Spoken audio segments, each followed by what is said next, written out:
더 많은 사람들이 당신의 이야기를 들을 수 있도록 민중의 소리를 후원해주세요. 가장 감동스러운 방송이 지금 시작됩니다. 한국의 대표 진보 언론 민중의 소리 1661-0451 1661-0451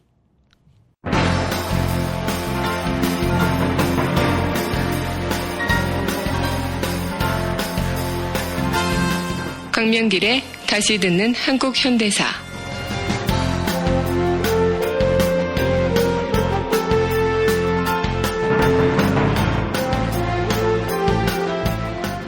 제27강 항일 시인 특집 조국을 노래하다.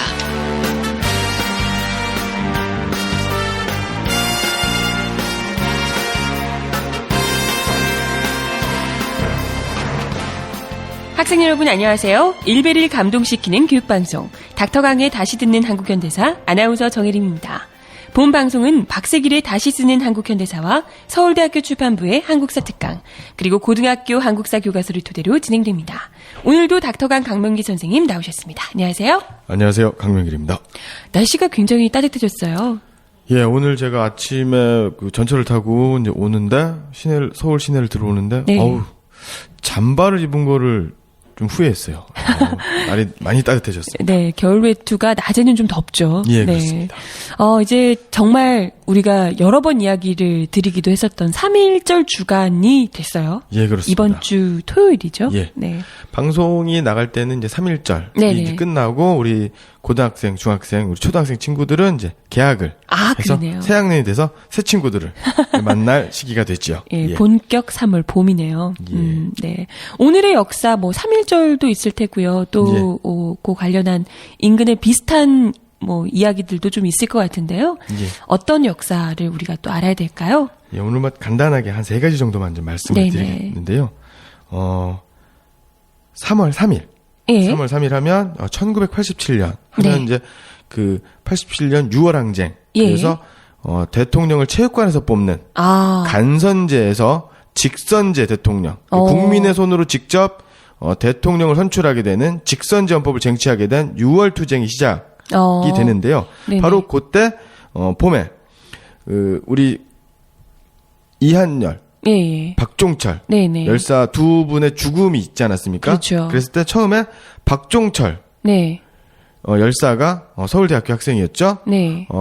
박종철 열사 고문에 의해서 경찰의 고문에 의해서 사망을 했는데 그죠. 49제가 됐습니다. 3월 3일이. 아. 그래서 그렇군요. 고문 추방, 네. 그다음에 또 민주화를 위한 국민평화 대행진을 하려고 했는데 대한민국 정부에서는 원천 봉쇄를 했습니다. 그래서 그때 그 평화 시위 행진하려고 했었던 분들이 439명이 연행됐었던 일이 일어나기도 했고요. 네. 예. 그다음에 그 하루 전날인 1906년 3월 2일은 네네. 이토 히로부미가 조선 통감부의 초대 통감으로 취임한 날이기도 하죠. 굉장히 안 좋은 날이군요. 예, 그렇습니다. 네. 3월 6일이 그렇다고요? 3월 2일이 3월 2일이요? 예, 그렇습니다. 예. 그다음에 이제 오늘 이제 조금 더 길게 이제 설명드릴 네. 게 이제 바로 이제 3월 1일. 네. 1950년 3월 1일. 네네. 예, 우리 반민특위라고 다 아시죠? 예. 예. 반민특위의 1호 체포자인 박흥식. 화신백화점의 설립자이죠? 네네. 이 반민족 행위자 박흥식이 외교 문서를 가장해서 달러하고 금불상을 밀반출하다가 김포세관원에 공안 검색되죠? 네. 그래서 적발이 된 날이기도 합니다. 아니, 그때 당시에 반민특위가요, 이런 예. 반민족 행위자들을 잡아서 이렇게 좀 처벌을 하기 위해서 굉장히 노력하셨는데, 그게 좀 수포로 돌아갔던 걸로 알고 있거든요. 예, 그렇습니다. 근데 이 1호 체포자인 이분이 체포되기 전에 이걸 빼돌리려고 했던 건가요? 아닙니다. 반민특위에는 그 1949년에 네. 반민특위에 의해서 비행기, 무기 탄약, 군수 공장을 경영한 죄로 네. 최초의 구속자가 되지요. 이 네. 박흥식 씨가. 예. 그런데 병보석으로 풀려납니다. 그때나 예. 지금이나 써먹는 수법은 똑같네요. 병보석. 그러고 네. 나서 이제 징역 2년에 처해지는데 구형이 되는데 9월 달에 무죄로 석방이 되지요. 무죄로요? 예. 그렇습니다. 아니, 어떻게 무죄, 참. 야, 아니, 어. 나라를 팔아먹고도 무죄가 되고 병보석이 되고 아니 애초에 2년밖에 구형이 안 됐다는 것도 굉장히 황당한 일이고요. 그렇죠. 진정 나라를 팔아먹은 매국노인 거잖아요. 예, 맞습니다. 그 당시 이승만은 반민특위를 해체하려고 온갖 수단과 방법을 가리지 않았고요. 그쵸. 노덕술과 같은 친일 경찰들이 네. 언제 한번 친일 경찰, 네. 친일 매국노에 대해서 한번 특집을 마련해서 네. 해야겠지만 이 친일 경찰들이 불법적으로 반민특위 사무실을 이건 뭐 압수수색이라든가 체포가 아니라요. 뭐랄까 습격을 하는 사건이 벌어지게 되는 거죠. 예. 그래서 법적인 방법이 아니라 그냥 습격을 예, 그렇습니다. 무작정. 왜냐하면 자기들이 먼저 체포될 것 같으니까. 네. 그래서 이 반민특위가 이제 와해가 되는 거죠. 예. 그리고 나서 5.16 군사구데타가 네. 일어나지 않습니까? 네네. 1961년에. 그런데 그때도 부정축제 혐의로 체포가 됩니다. 아까 박흥식 씨가. 그런데 또 2달 만에 석방이 됩니다. 야. 그래서 아주 편안하게 여생을 보내셨겠네요. 예, 맞습니다. 그리고 1964년에 그 학교법인 광신학원, 즉 광신중학교, 광신고등학교 네. 예, 이사장으로 취임을 하고요. 그다음에 1980년대 네. 그 요즘 그 영화 또 하나의 약속이라는 영화가 바로 그 반도체 공장에서 그렇죠. 나오는 악성 발암 물질, 그 화학 물질로 인해서 그 공장의 반도체 공장의 노동자들이 백혈병을 앓고 희귀 질환으로 목숨을 잃는 사건들을 영화하는 것 아닙니까? 80년대에도요. 원진 레이온이라고 하는 그러니까 화학약품을 만드는 그 화학 섬유를 만드는 그 방직 공장이 있습니다. 네네. 여기서도 그 대단히 많은 사람들이 그 화학약품 발암 성분이 들어가고 인체에 굉장히 독성이 심한 이런 거에서 그 산업재 예로 많은 피해자들이 발생하고 사망자가 발생하는데요. 그 원진 레이온을 그 설립을 하기도 하고요. 참 악명 높은 분이네요. 예, 그런 그렇습니다. 분이 대한민국에서는 참 그 어떤 처벌도 받지 않고 무려 무죄, 병보석으로 풀려났다가 무죄가 돼서 승승장구하며 재단도 세웠다가 참 우리나라에서는 특히나 불로소득이라고 하는 재단, 학원 재단을 설립해서 사학비리의 원조다 이렇게 볼 수가 있겠죠. 그렇군요. 그 다음에 예전 일제 강점기 때는 조선 비행기 주식회사라든가, 그다음 신신백화점, 화신백화점, 신신백화점, 화신백화점은 명동, 종로에 있었던 굉장히 유명한 백화점이었고요. 거기에 이상의 소설. 날개에 나오는 백화점이 바로 이제 그렇게 되는 거고요. 그다음에 연세점, 그러니까 화신백화점 말고 연세점, 요즘으로 치면은 그 대형 할인마트 내지는 할인마트보다 조금 작은 그 대기업이 하는 그 슈퍼마켓이 있지 않습니까? 체인 슈퍼. 이런 것들 전국적으로 이 조선 총독부가 결탁을 했고요. 1942년에는 일왕을 직접 만납니다. 직접 만나서 대동아 전쟁 완수에 전력을 다할 것을 맹세하기도 합니다. 야, 참. 아니, 하긴 그 정도 되니까 반민특위에서 1호 구속자로 체포를 하시지 않으셨을까 싶은데요. 맞습니다. 중요한 건, 어디 이제 조금만이라도 그 일제 숟가락을 얹어서 거기다가 이득을 봤다면 다 침입합니다. 그건 분명히 처벌받아야 하지만, 그 중에서도 이 사람은 단연 1호로 꼽힐 정도로 어마어마한 짓을 저지른 거잖아요. 그런 사람조차도 제대로 처벌받지 못한다면 이 대한민국 그 이후로 광복되고 나서 지금까지 온 대한민국이 과연 우리 국민들에게 후손들에게 애국이라는 단어를 우리 국가라는 단어를 이게 이야기를 할 수 있을까 싶습니다. 국가와 민족은 그들에게 과연 어떠한 의미가 있었을까? 라는 생각이 들고요. 그래서 우리나라의 재벌들, 대다수의 재벌들은 일제 시대 때부터 친일로 점철되어 있고 연결되어 있었다. 그죠. 우리나라 굴지 기업, 우리나라하고 일본하고도 굉장히 이제 관계가 깊은 재벌 기업 하나 있습니다. 백화점과 호텔, 프로야구단까지 갖고 있는 그렇죠. 엘모 기업이 있는데요. 이분이 바로 일본으로 건너가서 이제 껌을 만들어 가지고 엄청나게 성공을 하지 않습니까? 그래서 되게 자수성가했다라고 알려져 있는데요. 속설에는 한간에는 이런 얘기가 있습니다. 우리 윤봉길 이사가 그렇죠?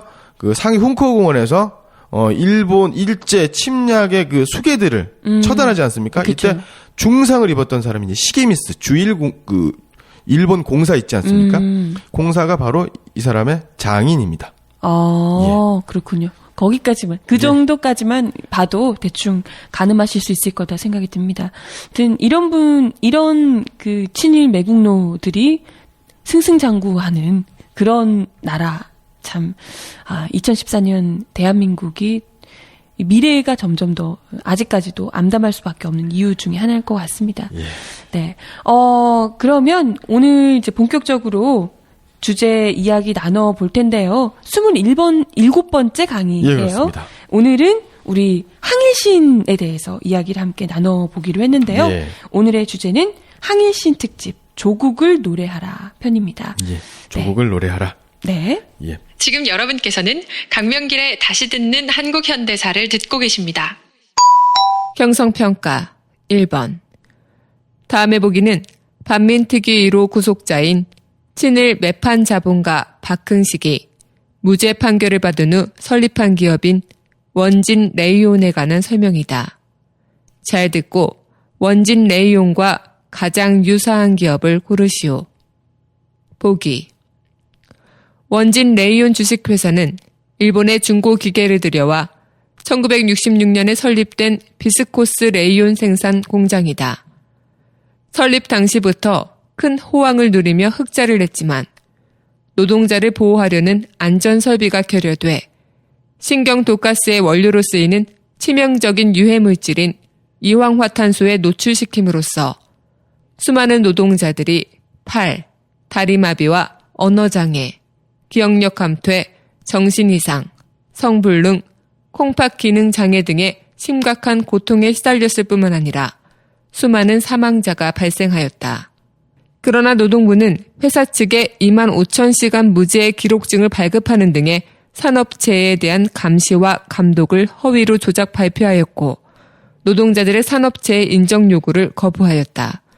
당시 국회의원 노무현과 청년 학생, 시민단체들의 끈질긴 노력으로 진상이 알려지게 됐다. 1. 마우나 오션 리조트 2. 코오롱 그룹 3. 남양유업 4. GS 칼텍스 5. 삼성전자. 네, 그럼 27번째 강의 항일시인 특집 조국을 노래하라 편 함께 하시겠습니다. 예. 참 이 항일시인들 사실 그 어목했던 시절에 예. 그것도 우리 그냥 이제 한국어로 글을 쓴다는 것도 굉장히 어려웠던 시기였고요. 예. 거기다가 일제, 그 무시무시한 일제 반대하는, 비판하는 글을 쓴다는 것은 정말 목숨을 내놓을 만큼 위험한 일이었잖아요. 예, 맞습니다. 요즘으로 친다라고 하면, 글쎄요. 요즘으로 칠 수 있을까요? 요즘으로는 비교가 안 되는 거죠. 네네. 요즘, 저희가 방송을 하고 있는, 방송에 기회를 주신, 민중의 소리와 같은, 네. 이 진보적인 언론 매체에서도, 마음껏, 속 시원히, 국민들의 알 권리에 대해서 이야기하는데 대단히 많은 어려움과 제약을 받지 않습니까? 그렇죠. 이런 방송을 하기 때문에 사실상 탄압을 굉장히 많이 받죠. 예. 네. 그렇기 때문에 그 당시 일제 강점기에 시인이 네. 자신의 목소리, 자신의 양심의 소리를 그렇죠. 노래한다라고 하는 것은 네. 거의 각오한 네. 그러한 각오가 없이는 대단히 어려운 일이다라고 네. 말씀드릴 수 있을 것 같고요. 일제 강점기를 네. 시기별로 나누어서 일제의 식민지 통치 방식이 어떻게 변해왔는지를 좀 살펴볼 필요가 있는데요. 네네.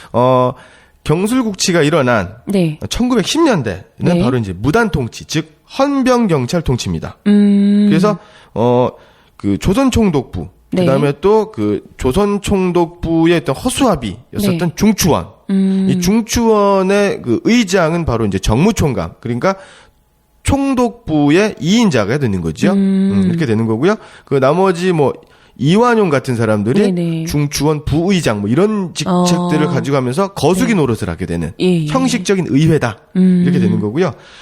경찰이 직결 처분권을 갖게 되는 거예요. 바로 죽일 수 있는 거죠. 그러니까 예. 길을 가다가 그 식민 통치에 반대된다라고 네. 생각을 하면 판단을 하는 거죠. 사법적 판결까지 내려서 태형이라든가 구류라든가 감금, 취조, 플러스 고문까지 할 수 있었던. 네. 예. 그렇기 때문에 또 기본적으로 언론 집회 결사의 자유 자체가 박탈이 되었다. 네. 라고 볼 수가 있습니다. 지금이랑 비슷한데. 그리고 네. 공무원들, 관리들하고 이제 선생님들이 칼과 제복을 착용하고 수업을. 네. 그러니까 전체가 다 이제 군사로 통치가 되는. 그렇죠. 예. 그래서 되게 강압적으로 네네. 통치를 했었던 거고요. 그러다가 이제 1919년 3월 1일 3일 만세 시위. 네. 가 이제 벌어지지 않습니까? 그렇죠. 그러니까 지금과 같은 통치 방법, 그러니까 무단으로 강압에 의한 통치 방법으로는 조선 민족의 어떤 항일 의식, 반일 의식을 누그러뜨릴 수가 없겠다라고 더욱더 하면서 반발만 거세지니까요. 그렇죠. 그래서 좀 예. 부드럽게. 그래서 뭐 이걸 문화 통치 혹은 네. 민족 분열 통치라고 하는데요. 네. 요때부터 이제 그 보통 경찰제가 시행이 되는데요. 이 보통 경찰제라고 하는 건 보통이라는 말이 보통이 아니면 안 보통이 있는 거 아닙니까? 그렇죠. 안 보통이라는 말은 없고요. 근데 고등 경찰. 그러니까 일제 강점기 때 고등 경찰이라고 하는 건 바로 뭐냐면 네. 항일 운동을 하는 사람들을 전문적으로 잡아가두는 체포하는 일을 하는 사람이 고등 경찰입니다. 일종의 지금으로 따지면 국정원 같은 그렇죠. 역할을 하는 사람이 안기부 이런 역할을 하는 그렇죠. 사람이 주로 예. 기무사나 이런 쪽 역할을 하는 맞습니다. 사람들이 예. 그러니까 그 고등 경찰 그러면은 이거는 경찰보다 한 단계 높은 무슨 뭐 안보와 관련된 뭐 이런 거. 네, 우리가 안보- 국가정보원에서도 네, 그렇게 네, 생각하지 네. 않습니까? 그렇죠. 그런데 조작 사건 퍼뜨리고 뭐 공문서, 외교문서까지 위조하고. 네, 그래서 그런 이 상황이죠. 고등 경찰이라고 하는 것이 바로 네. 그 반일 운동, 항일 운동을 하는 사람들, 독립 운동가들을 가두는 이런 그런- 경찰이다. 네. 그래서 고등 경찰 중에 조선인이 있었다면 100% 친일파다. 친일 매국노다. 친일파 정도도 아니네요. 이게 그렇죠. 그 독립군을 잡아서 고문하고 가두고 이런 역할을 하는 사람이 고등 이 경찰이 됐다면. 예, 그렇죠? 맞습니다. 그리고 요때 바로 네. 치안유지법, 즉 국가보안법의 모태가 되는 치안유지법이 제정이 되고 네네. 독립운동가들에 대한 탄압을 예. 굉장히 심하게 하게 되는 거죠. 사실상 그때의 통치 방식이 지금까지도 계속 이어왔다고 볼 수가 있겠네요. 그렇습니다. 예. 예. 뭐 그때도 일제 강점기 때도 사회주의자들, 빨갱이 네네. 이렇게 몰아붙여서 그 당시 사회주의자들이 바로 뭡니까? 독립운동가들입니다. 그렇죠. 그렇죠? 예. 그 제국주의를 반대하는 게 사회주의거든요. 그렇죠. 그렇기 때문에 그 치안유지법을 통해서 사회주의자들, 독립운동가들 잡아가두는 네. 것이었고요. 그 다음에 한글 신문을 간행을 허용을 합니다. 요때 뭐 동아일보라든가 뭐 조선일보라든가 네. 이런 말이 나오는 이런 신문들이 간행이 되는데요. 네. 이 동아일보의 동아가 바로 대동아 공영권의 동아입니다. 그러니까 이게 이름 자체가 친일적인 거고요. 네. 그 다음에 이 한글 신문이 간행되었죠. 네. 그러면 우리 민족의 말과 글을 자유롭게 쓸 수 있었다라는 게 아니라 네. 검열이 강화됩니다. 네. 그래서 신문 기사가 삭제되고 정간되는. 그래서 우리 그 여운형 선생님의 조선중앙신문, 네. 그다음에 뭐 동아일보에서 그 일장기 말살 사건이 있지 않습니까? 네네. 이런 것들 때문에 막 정간되고 이런 일들이 있었다는 거죠. 그 당시만 하더라도 조선일보와 동아일보에는 양심 있는 민족 의식이 있는 기자들이 상당수 있었고요. 네. 여기에 많은 우리 그 애국 저항 시인들, 네. 항일 시인들이 있었던 것도 사실입니다. 네. 그때 그럼- 당시에는. 예, 그렇죠. 예. 그리고 조선 총독을 네. 이제 예전에는 그 군인 출신들이었는데 문관으로 허용하겠다. 문관으로 자격을 완화합니다. 문관 임명 가능하게. 네. 하지만 실제로 문관 총독이 임명된 적은 한 번도 없습니다. 임명도 가능하게 하겠다라고 얘기만 했을 뿐이군요. 그러니까 기만적인 거죠. 네. 이제. 그리고 가장 중요한 게 친일파 양성을 위한 민족 분열을 추구하게 되는 거죠. 네. 그러면서 뭐 춘원 이광수라든가 예. 그다음에 뭐 육당 최남선이라든가 뭐 최린이라든가 뭐 굉장히 많은 언론인, 예술인 네. 이런 사람들. 지식인들 그렇죠. 가운데서 이제 회유를 해서 그렇죠. 오히려 원래는 이제 독립투쟁을 하시던 분들, 그렇죠. 항일 의식을 갖고 있던 분들을 맞습니다. 이렇게 회유와 설득, 협박을 많은 통해서 독립운동가들이 되게 이게 지식인들이 애국적 지식인들이 이제 친일로 변절하게 되는 네. 계기가 되는 거고요. 그 다음에 요때 나왔던 게 이제 자치론. 네. 그다음에 민족 개조론 이렇게 되는 거고요.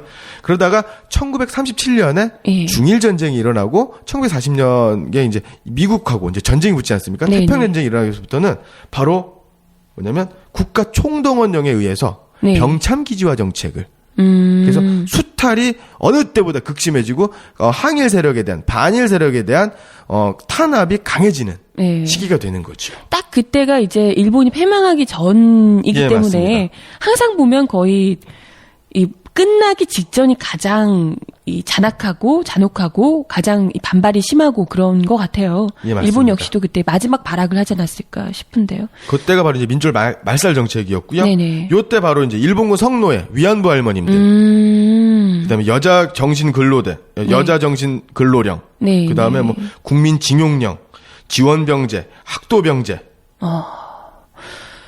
이런 시기를 거쳐서까지 그게 이제 한 뭐 5년, 뭐 10년 이런 게 아니고요. 예. 지금 우리 수십 년을 그 일본 일제 시기를 지내왔던 거잖아요. 그렇죠. 그 경술국시로부터 시기에. 해서도 횟수로만 바로 이제 36년이 되는 네네. 거고요. 기간은 35년 그렇죠. 이렇게 되는 거죠. 그 시기를 지나면서까지 끝까지 변절하지 않고 예. 항일 시인으로 저항 시인으로 이렇게 남아있기가 보통 어려운 일이 아니었을 것 같아요. 예, 맞습니다. 그러니까 친일의 유혹이라는 네. 게 얼마나 달콤했겠습니까? 그렇죠. 감옥에 가지 않아도 되고. 네. 그리고 얼마나 또 부귀 영화를 줬겠습니까? 그렇습니다. 예. 그렇기 때문에 또 그러한 것들 통해서 일제는 그만큼 조선의 식민 통치가 성공적이었고 조선 식민지 백성들도 만족하고 있다. 평화롭고 행복하게 살고 있다라고 어떤 선전의 수단으로 이용이 되기 때문에 그렇죠. 대단히 효과가 있었다라는 거죠. 그렇기 때문에 오늘 말씀드릴 뭐 윤동주 선생님이라든가 뭐 네네. 한용운 선생님이라든가 같은 뭐 이상화 선생님이라든가 네네. 이육 선생님 이런 저항신 우리가 알고 있는 저항신 유명한 저항신. 네. 뿐만 아니라 그 당시에 변절하지 않고 네. 자신의 양심과 신념을 지키고자 했었던 예술가들은 네. 바로 그 저항신에 네. 버금갈 정도로 우리가 바라보는 것이 네네네.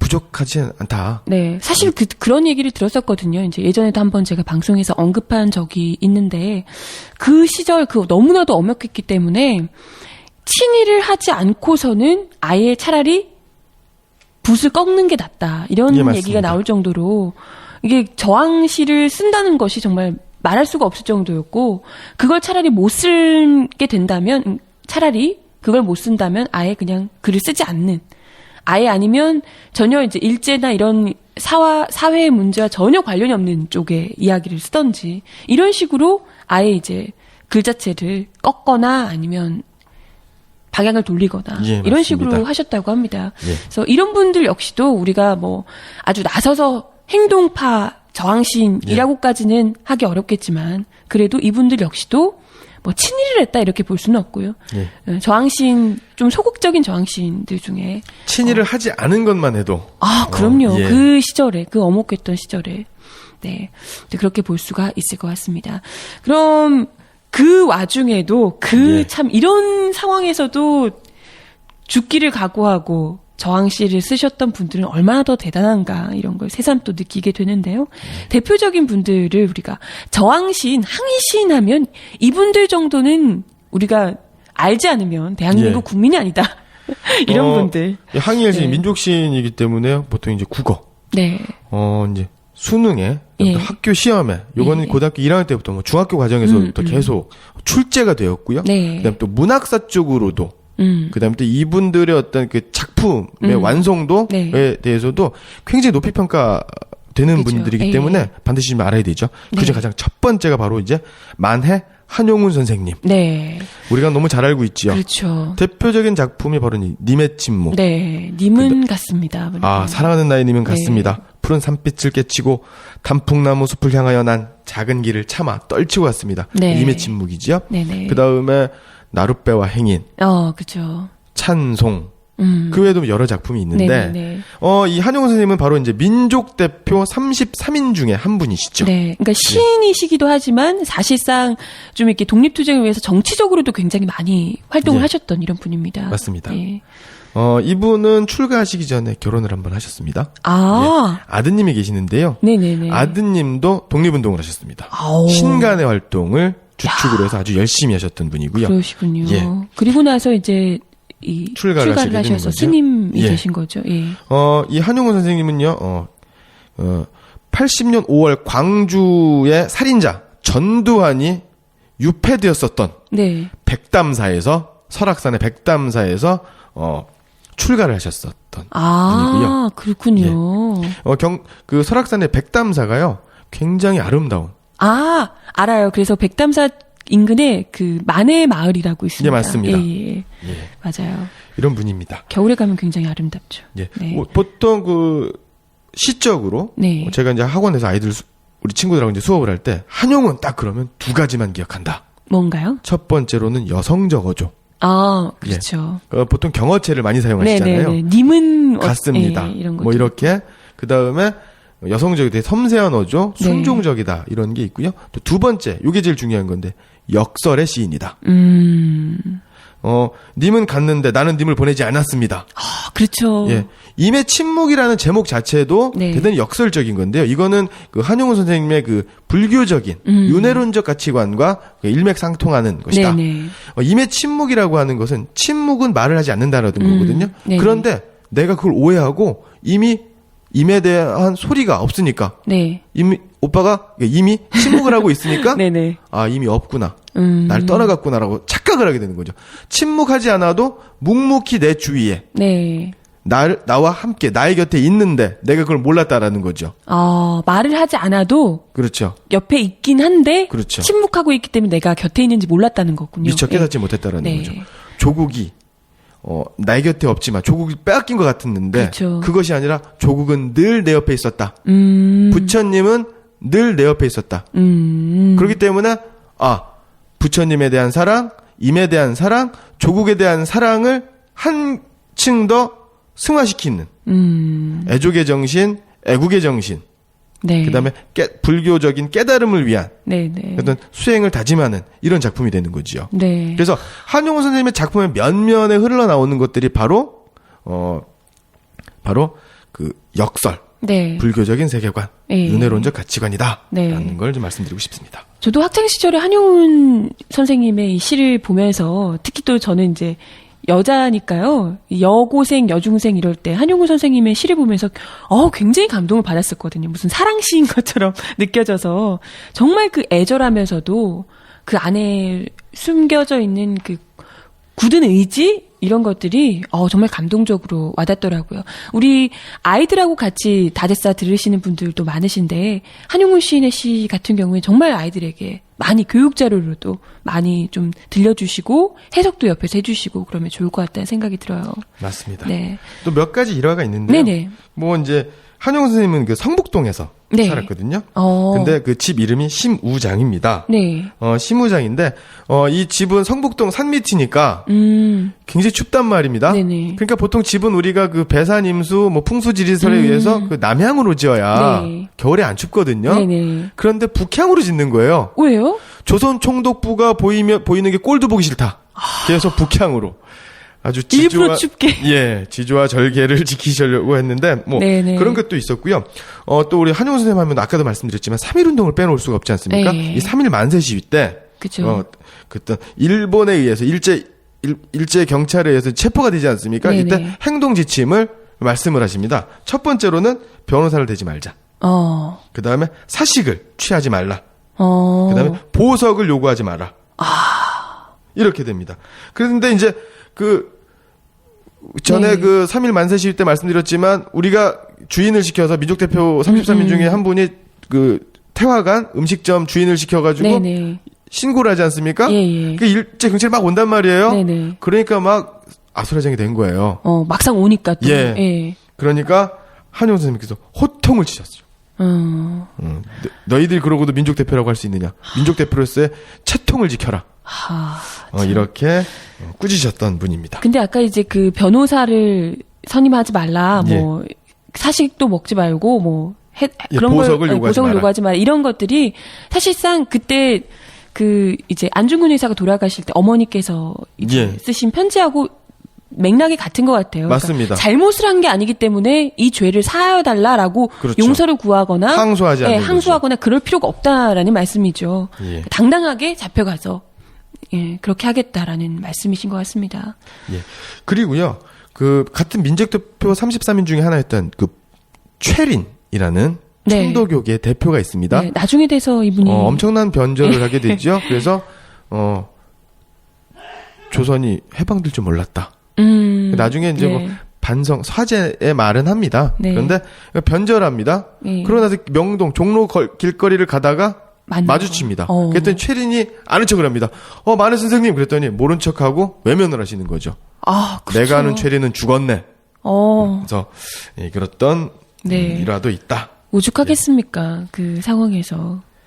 예, 그래서 1944년 네. 독립운동을 하셨지만 끝내 조국의 광복은 보지 못하시고 예. 6월 29일 날 날짜도 87년 6월 항쟁 6.29 선언을 이끌어낸 6월 29일 날 네. 돌아가시게 되죠. 44년이면요. 예. 1년 전이에요. 딱 1년 전. 맞습니다. 네. 얼마나 조금만 더 버티셨더라면 얼마나 기뻐하셨을까 싶은데요. 예. 그렇게 오랜 세월 조국 독립을 끝내 보지 못하고 눈을 감으셨던 만해 한용우 선생님 이야기를 좀 드려봤습니다. 꼭 알아둬야 할 항일 시인이자 독립운동가셨던 만해 한용우 선생님 이야기였고요.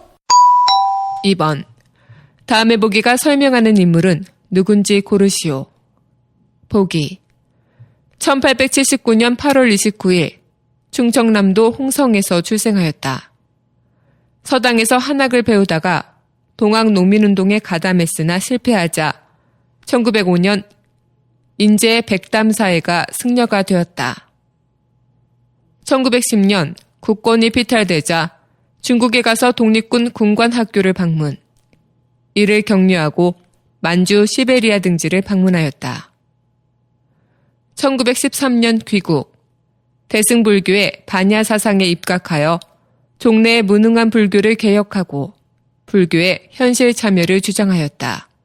1918년 서울 개동에서 월간지 유심을 발간, 1919년 3.1운동 때 민족대표 33인의 한 사람으로서 독립선언서에 서명, 체포돼 3년형을 선고받고 복역했다. 1926년 시집 님의 침묵을 출판해 저항 문학에 앞장섰고 불교의 대중화와 독립사상 고취에 힘썼다. 1937년 불교 관계 항일단체인 만당 사건의 배우자로 검거되었다. 1962년 건국 훈장 대한민국장이 추서되었다. 1. 김무성 2. 신격호 3. 김진태 4.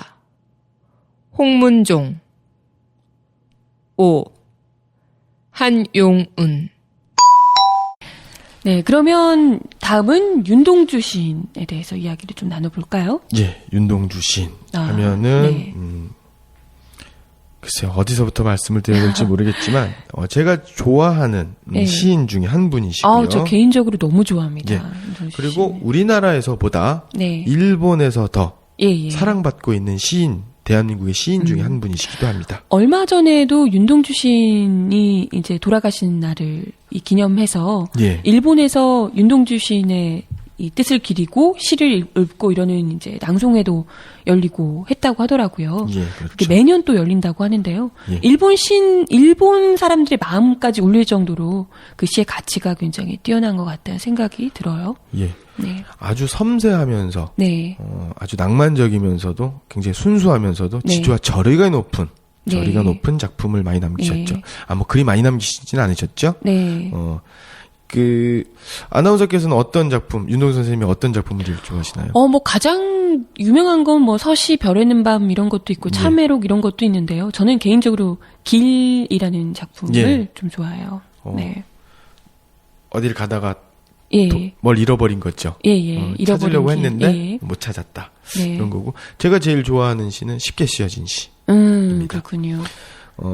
그 작품에 보면 뭐 지금 아까 말씀드렸던 뭐 서시라든가 예. 별에는 밤, 십자가, 참외록, 뭐 간, 뭐 그죠. 쉽게 쓰여진 예, 시 예. 이런 작품들은 모두 다 이제 수능에 출제 가능성이 굉장히 높은 작품 중에 그렇죠. 하나입니다. 한 가지 팁을 드리면은요.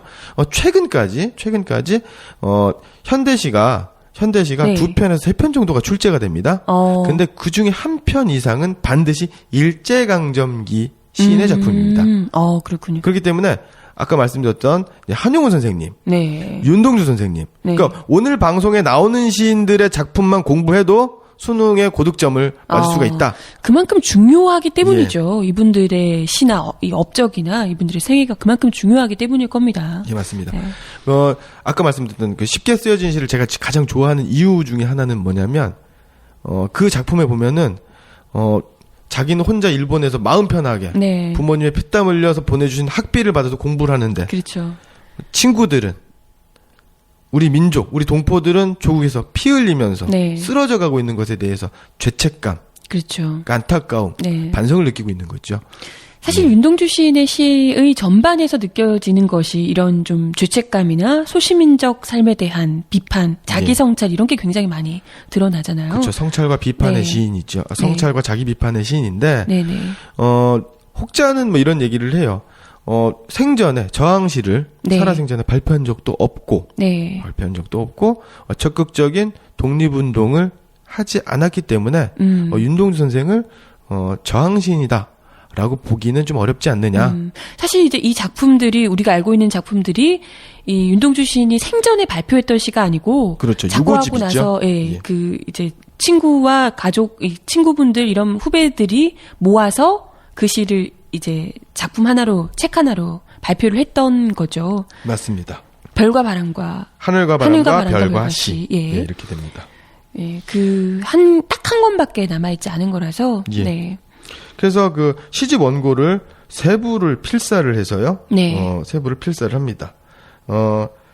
하나는 자기 신이 갖고 하나는 이양하 교수, 그다음에 네. 또 하나는 후배 정병욱에게 네. 이렇게 됩니다. 근데 그 이양하 교수에게 이제 준 것은 이제 출판을 이제 부탁했다라는 거죠. 예, 예. 그러니까 그 윤동 선생님이 조금 더 살아 계셨었다라고 하면 네. 살아 생전에 출판이 가능했었던 거였고요. 그렇군요. 그러니까 출판을 못했기 때문에 네. 저항신으로 출판 보기 어렵다라는 예. 거는 조금 문제가 좀 있는 거고. 그러니까 출판이 채 되기 전에 이분이 돌아가셨기 때문에 예. 안타깝게도 예. 그랬던 것이지 의지가 없었던 건 아니다라는 예. 말씀이시고. 다만 이양하 교수의 그 답변이 지금 현재는 출판을 보류해라. 라고는 답변이 와요. 왜냐하면 그 당시는 작품의 수준이 떨어져서 네. 이런 게 아니라 네. 일제의 검열이 있기 때문에 이런 작품으로는 도저히 통과가 안 되는 거죠. 왜냐하면 1940년대니까. 가장 엄혹했던 그 예. 민족 말살 정책 거의 극에 달했던 그 시기였죠. 예, 그렇죠. 그렇기 때문에 첫 시집의 출판이 이제 해방 이후로 그게 이제 유고 시집이 되는 거죠. 네. 결국 안타깝습니다. 1941년 12월 달에 이제 태평양 전쟁 일본의 예. 그 진주만 습격으로 이제 네네. 태평양 전쟁 발발하게 되고 42년 3월에 일본 릿교 대학으로 영문과에 네. 이제 입학을 하게 되는 거죠. 그러다가 일제의 치안유지법 위반으로 사실은 뭐 윤동주 선생님께서 치안유지법을 위반한 건 아니고요. 윤동주 선생님의 친구들, 지인들이 바로 이제 독립운동을 하다가 네. 체포가 됐는데 이제 지인이니까 이제 다시 이제 관련자 네. 연루되어 있지 않느냐 그래서 이제 그런 혐의로 이제 체포가 됐었던 거고요. 우리가 다 아는 윤동주 선생님의 친구들 뭐 꼽아볼까요? 바로 누가 있습니까? 장준하 선생님. 장준하 선생님 계시죠. 문육환 선생님 계시죠. 예. 뭐 같은 동창생 중에 좀 부끄러운 사람이 한 명 있긴 하죠. 네. 정일권 총리. 예. 만주국 육군 장교 출신이고요. 네. 그렇죠. 독립군 때려잡던 사람이죠. 네. 그다음에 또 50 시절. 예. 그렇죠. 50 시절이 아니라 그 박정희 정부 시절에 바로 예, 이제 예. 국무총리까지 했었던 네, 네, 사람. 네. 예, 있었는데. 그분들은 이제 중학교 동창 그렇죠. 이런 것으로 알고 있는데요. 그러니까 중학교, 고등학교, 대학 시절에 네. 교우했던 네. 친구들이라고 하는 사람들은 바로 지주와 절의가 높은 독립운동가들과 네. 사귀었기 그렇죠. 때문에 예. 이것은 그게 다 이제 마음이 맞지 않으면 친구가 될 수 없는 건데요. 이게 끼리끼리 특히나 예. 그 대학 일본에서 유학하던 시절에도 마찬가지 같이 있던 친구분들이 다 이게 독립운동을 하셨던 마음적으로든 어쨌든 실제로든 하셨던 이런 분들과 친구를 맺었더라는 거죠. 예, 그런 맞습니다. 과정에서 결국은 이제 투옥까지 되셨던 거고요. 예. 그 일본 그 특고 경찰한테 체포가 되시는데요. 이 특고는 특별고등경찰 아까 정도다라고 이야기하신. 이제 보시면 될 거고요. 이건 이제 일본 안에 있었으니까 네. 일본 본토에 있었던 거기 때문에 일제 특수수사대 정도의라고 이제 보시면 될 것 같은데 네. 이래서 그 사건의 그 제목이 바로 이겁니다. 그 재교도 조선인 학생 민족주의 그룹 사건. 이라는 그 조작 사건이죠, 사실은. 네. 예. 이렇게 돼서 2년 선고받고 후쿠오카 형무소로 가는데 이제 그 조직원을 불지 않은 거죠. 자신의 그렇죠. 친구들 네. 이런 거 그러니까 저항을 한 거죠. 네. 그러니까 안 되겠다. 예. 그래서 이름 모를 정체불명의 주사를 맞고 마루타가 되어서 예. 결국은 정체불명 주사를 맞고 피골의 상처파에 타계를 하신 거죠. 그때가 28살의 나이죠. 몇 년도인가요? 29대면? 그러니까 1943년 7월에 체포가 됐었고요. 네네. 그리고 44년 3월, 4월에 징역 2년을 선고받고 그 다음에 돌아가신 거는 광복을 6개월 앞둔 1945년 2월 16일입니다. 참 정말 조금만 더 정말 한용우 선생님도 44년이시고 예. 윤도주 선생님도 45년입니다. 야, 어쩜 이렇게 기가 막힌 운명이 있을까요? 예. 그리고 그 안에서 어찌됐건 윤동주 시인을 또 개인적으로도 좋아하고 존경하는 이유 중에 하나는 사실 어떻게 보면 우리 대부분의 사람들은 이런 아까 뭐 한용운 선생님이나 이런 분들처럼 온몸 다 바쳐서 이렇게 몸으로 뛰어다니면서 그렇게까지 하기가 참 어렵거든요. 맞습니다. 그런데 네. 그래도 그 안에서도 고민하면서 그리고 스스로 이렇게 끊임없이 자기 성찰을 하고 비판을 하면서 자기 비판을 하면서 내가 어떻게 하면 굴복하지 않고 잘 올바른 길을 걸어갈 것인가 끊임없이 그 올바른 길을 찾아 헤매면서 자기 스스로 지금 행동하지 못하는 것에 대해서 비판을 하면서 그런 고민들이 굉장히 좀 우리 일반인들에게도 많이 좀 마음을 울리는 역할을 해주는 것 같아요. 예, 맞습니다. 그러니까 사실 모든 사람들이 앞장서서 독립수사가 되거나 독립운동가가 될 수는 없습니다. 없겠죠. 예. 모두 다 윤봉길 의사처럼 네. 김구 선생님처럼 일제 심장에 폭탄을 던질 수는 없지 않습니까? 네. 어찌 보면 윤동주 시인 같은 경우에는 가장 일반인, 네. 가장 평범한 사람들, 소시민들과 가장 유사한 정서와 심리적 태도를 갖고 있었다. 네. 다만 내가 지식인인데, 네. 그리고 유학생인데, 네. 그리고 주위의 친구들을 보면, 네. 그다음에 또 이분이 또 용정에서 네, 그렇죠. 용정이라고 하는 데가 바로 어디입니까? 만주 북간도의 독립운동가들이 줄줄이 탄생했던. 집단 이주했었던 네. 독립운동가들의 마을 아닙니까? 그렇죠. 거기서 그걸 보고 자랐는데, 네. 나도 그렇게 살아야겠다라고 다짐을 하는데, 네. 그래서 윤동주 선생님에 대한 여러 가지 논란이 있었던 것도 사실이고요. 네. 그리고 저도 솔직하게 얘기하면 윤동주 선생님이 살아생전에 조금 더 적극적인 독립운동을 했었으면 더 네. 좋았겠다.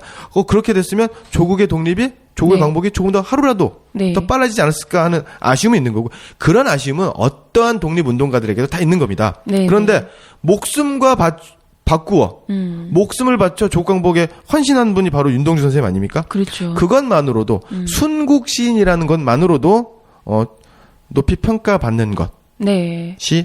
마땅하다라고 네. 이제 생각을 합니다. 그리고 뭐 그 남아있는 시 자체도 어쨌건 출간을 하려고 준비를 하셨던 것이고요. 그렇죠. 그리고 그 형무소 안에서 같은 동료들을 불지 않기 위해서 끝까지 입을 닫다가 결국에는 일제에 정체모를 굴복하지 않고 주사를 결국은, 맞으시죠. 마루타가 되어서 승국하신 것, 그 삶 자체가 항일 시인이라고 볼 수가 있을 것 같습니다. 맞습니다. 윤동주 시인의 그 많은 시 역시도 꼭 한번 아이들에게 잘 가르쳐 주시면 좋을 것 같습니다. 예. 네, 다음 시는 어떤 분인가요? 예.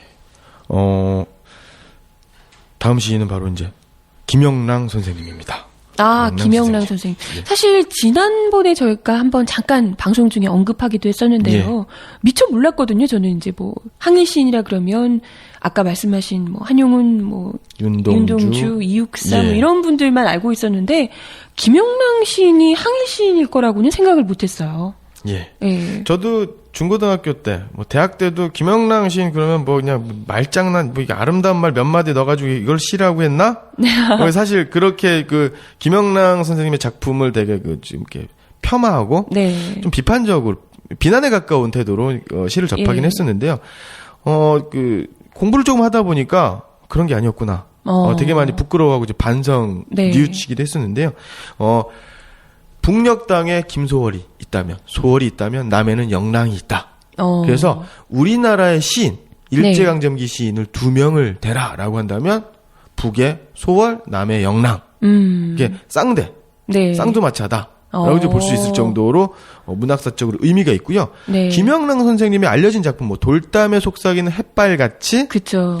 끝없는 강물이 흐르네 모란이 피기까지는 이렇게 어떤 유미주의 유미주의라고 할 때 유자가 오직 유자거든요. 그래서 네.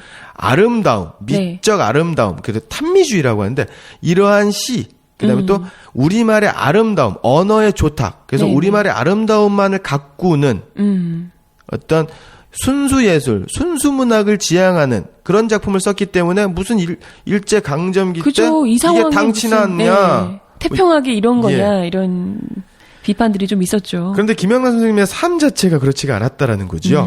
예, 김영란 선생님은요 1903년에 네. 태어나셨는데요. 이 1903년이고 1910년이면 바로 이제 김영란 선생님이 7살, 8살 때니까 네, 이때 네. 이제 국권이 피탈된 상태입니다. 예. 그리고 그 부유한 가정에서 태어났습니다. 남부럽지 않은 집에서. 그래서 휘문의숙, 오늘날은 휘문고등학교가 되겠죠. 네네. 여기 이제 입학을 하게 됩니다. 그래서 3학년 때 3.1 만세 시위가 일어납니다. 초등학교 3학년이요? 아닙니다. 1917년이니까 바로 네네. 14살, 15살 네네네. 때죠. 그런데 그러면 서울에서 일어났으니까 서울에서만 하면 되지 않지 않습니까? 전국적으로 이걸 네네. 그래서 고향으로 내려옵니다. 고향으로 내려와서 3월 8일, 3월 9일 날 만세 시위를 고향에서 조직을 해서 조직을 합니다. 그래서 일제에 의해서 일경에 의해서 체포되어서 어머. 10대 때 이미 옥고를 치르십니다. 어우, 대단하신 분이네요. 그러니까 이제 국내에서는 배움의 길도 네. 뭐 여러 가지 행동 자체가 제약이 있었던 거죠. 그래서 일본 유학을 가십니다. 네. 일본 아오야마 학원에 입학해서 영문과. 네. 그러면서 그 시에 대한 공부를 좀 하시게 되는 거죠. 그리고 이 김영란 선생님 같은 경우에는요, 그 당시에 그 문예사조를 좀 알 필요가 있습니다. 그 일제강점기 구한말 보면은 그 자유주의, 낭만주의, 퇴폐주의, 네. 뭐 이런 식입니다. 그러니까 이에서 자유주의라고 하는 건 뭐 프랑스 혁명이라든가 네. 뭐 이런 것의 자유의 자유가 아니라 일제로부터 넘어온 그 서양 문학이 서양의 예술 사조가 오면서 어떤 개인주의적인 자유. 그러니까 뭐냐면 방탕할 자유. 뭐 이런 자유예요. 네네네. 그러니까 좀 부르주아주의적 예. 이런 자유였었고 그러다 보니까 좀 퇴폐적이었던 거고 그것이 낭만인 것처럼. 네네. 그러니까 그 당시 보면 이제 모던 보이, 거. 그러니까 그 겉모습만 그럴듯하게 번들하게 취하고 폼나게 다니는 것. 네네. 그러니까 서양에 대한 뭐라 그럴까 그 맹목적인 숭배, 사대주의, 그러니까 모양주의. 라고 이제 볼 수가 있는데요. 뭐 이런 것들이었다라는 거죠. 그러한 문예사조가 흐르는 속에서도 순 우리말의 아름다움을 대해서 되게 천착하셨던 분이라는 거죠. 예. 그래서 이 돌담에 속삭이는 햇발같이 이런 것도 굉장히 우리말의 아름다움을 극대화한 그런 그렇죠. 작품으로 꼽히고 있죠. 그래서 그때 아까도 그 당시 1910년대, 20년대, 30년대, 40년대 그 일제 어떤 통치 방식, 네. 식민지 지배 방식에 대해서 말씀드렸지만 우리말과 글을 지키는 것이 대단히 중요한. 네. 특히 문학을 하는 사람들에게는 굉장히 그 중요한 사명이었어요. 네네. 그렇기 때문에 못하게 했으니까요. 예. 그랬고요. 그래서 결국에는 1940년대 가면 창씨개명, 신사참배 네네. 이런 것도 김영란 선생님이 거부를 하십니다. 예. 그래서 마지막에 그 전반기에는 우리말을 지키려고 하는 아름다움. 그러다 마지막에 일제 그 민족 말살 정책에 의해서 우리말과 우리 글을 금지시키고 창씨개명을 강요하게 되지 않습니까? 네네. 이때 저항시를 본격적으로 쓰게 되는 거죠. 그러시군요. 그때 나온 게 바로 이제 독을 차고. 이 독이라고 하는 건 일제 저항의식, 독입니다. 네. 그다음에 네. 차고는 품고. 네. 그래서 일본이 이리 때처럼 승냥이처럼 나의 심장, 나의 살을 노린다 하더라도 나는 선연히 이 일제의 야수와 같은 일제의 만행에 만행을 단숨에 잠재울 독을 품고 일제하게 선선히 달려가겠다. 이런 작품을 남기셨고요. 독을 차고 대단하네요. 예. 또 한 가지 작품 이제 검은고. 아까 말씀드린 독을 차고 이 네. 검은고도 모의고사하고 수능에 출제되었던 작품입니다. 예. 검은고는 어떤 작품이에요? 이 검은고는 이제 우리 민족 고유의 악기 아닙니까? 네네. 그래서 우리의 악기이면서 동시에 이제 우리 민족을 상징하는 이런 건데, 악기를 연주하는 노인이 없어진 거예요. 그러니까 이제 검은고가 외로운 거죠. 즉 광복을 잃어버린 조국이 슬픔에 빠진 겁니다. 예. 네. 그래서 그때 상황을 바깥에는 거친들 이리 때만 몰려다니고 사람인 양 꾸민 잔나비 떼들 쏘아다니며 뭐 이런 구절이 있어요. 그렇군요. 그러니까 이리와 잔나비 떼들이 그 우리 민족을 괴롭히는 네네. 일제 이렇게 표현을 한 거죠. 그래서 그렇군요. 나의 기린이 바로 이제 검은고인데요. 기린은 마음 둘 곳이 없어지는구나. 이런 작품을 쓰셨고요. 야, 돌담의 속삭이 때빨같이 이것만 생각을 했는데 아니네요. 전혀 아니네요. 마지막에 그렇죠. 있었던 그 작품들은 굉장히 좀 정말 전투적이라고 할 수 있을 정도로. 예. 다시 한번 말씀드리면요. 아까 이제 독을 차고. 네네. 그 당시에는 다들 뭐 아까 말씀드린 퇴폐주의라든가. 네. 근데 식민지 상황이 오래되다 보니까 이 낭만 자유도 이제 재미가 없는 거예요. 그러니까 이제 염세주의, 허무주의에 빠졌습니다. 네네. 특히 많은 예술가들이 그런 과정을 거치면서 이제 친일, 변절하게 되는데요. 네네. 이런 상황을 이렇게 이제 묘사를 했습니다. 뭐냐면, 벗은 그 무서운 독 그만 흩어버리라 한다. 나는 그 독이 벗도 선뜻 해할지 모른다 위협하고 뭐냐면 나하고 나의 친구하고 벗하고 이제 대화를 하는 겁니다. 네. 그러니까 내가 조국 광복에 대한 의지가 있고 일제에 대한 저항의 뜻이 있는 거예요. 독을 품은 거예요. 그랬더니 친구가 그러지 마. 뭐 그렇게 살아. 그러다가 다친다. 그렇죠. 너나 나나 살다 보면 그냥 이렇게 흘러가는 거지. 편하게 살면 어떻겠니? 라고 이제 회유하는 거죠. 변절하자. 친일하자. 그쵸. 그랬더니 김영랑 선생님께서 이런 거죠. 야, 이 독이 일제를 죽이기 전에 너 먼저 죽일 수도 있어. 라고 위협을 하는 거죠. 그만큼 일제에 대한 자신의 그 저항 의지. 네. 정말 뚜렷하셨네요. 그렇죠. 예. 예. 참 이런 분이었군요. 미처 몰랐습니다. 교과서에서 잘 얘기를 안 했던 것 같은데 제가 잘 못 배웠나? 친일문학 연구의 전문가이셨던 네. 김종국 선생님께서는요 이런 말씀을 하셨습니다. 네. 감옥에서 옥산 윤동주, 네. 변영로, 오상순, 황서구, 네. 이승기, 이희승 거기에 김영란 선생님 나옵니다. 자기가 현재 조사한 범위 내에서는 한 편도 친일 시인, 친일 문장을 발견하지 못했다. 김영란 선생님도 그 안에 들어가는 분이죠. 네. 단 한 편도, 단 한 구절도 친일 문구를 적지 않으신 분입니다. 그러니까 네. 우리가 보통 알고 있는 그러니까 이제 그거를 좀 우리 학생들이 좀 아셔야 될 거예요. 그러니까 되게 아름다운 말, 리듬감 있고 참 귀에 들기 되게 달콤한 네. 네. 이러한 문장들, 이러한 작품들을 썼다고 해서 그분의 삶이 그랬던 건 아니에요. 네. 그 모든 것을 이겨내고 아름다운 우리말을 보다 더 그렇죠. 빛나게 하기 위해서 애쓰셨고. 그러니까 총을 가지고 싸울 사람은 전선에서 총을 가지고 싸우는 것이고, 네. 그죠. 펜과 종이로 예술을 통해서 조국을 사랑할 사람들은 자신의 목과 본분에 따라서 하는 것이었기 때문에 네. 조국 사랑의 마음이 방법이 달랐다 해서 마음이 다른 건 아니거든요. 네. 예. 오늘 배우고 있는 이 항일 저항 시인들 역시 다 그런 분들인 것 같아요. 총, 칼 대신 펜과 종이로 우리 조국 독립을 노래하셨던 그런 분들입니다. 네, 다음은 이육사 시인 이야기를 좀 다뤄볼까요? 이육사 선생님. 원래 뭐 다 아시겠지만 이육사 선생님의 본명이 이육사가 아니죠. 네, 수인 번호로 알려져 있죠. 예, 수인 번호가 이제 죄수 번호가 264번이었기 때문에 그래서 이육사였고요. 원래 본명은 이월록이었죠. 네. 제가 배울 때는요, 대표적인 항일 시인으로 3명을 꼽자면 한용운 선생님, 윤동주 선생님, 그리고 이육사 선생님 이렇게 꼽았었거든요. 그렇죠. 네. 예. 어느 문학가가, 어느 애국자가 꼽더라도 항일 문학에 이육사 선생님이 빠질 수가 없는 거죠. 네, 예. 그렇죠. 특히나 이육사 선생님 같은 경우에는 한용운 선생님이 좀 여성적이라 그러면 이육사 선생님이 좀 남성적인 색채가 좀 많이 묻어나는 굉장히 좀 거칠고 뚜렷한 색채가 있는 예, 맞습니다. 그런 시를 많이 쓰셨더라고요. 예. 이육사 선생님 같은 경우는요, 바로 이제 혈통부터, 네.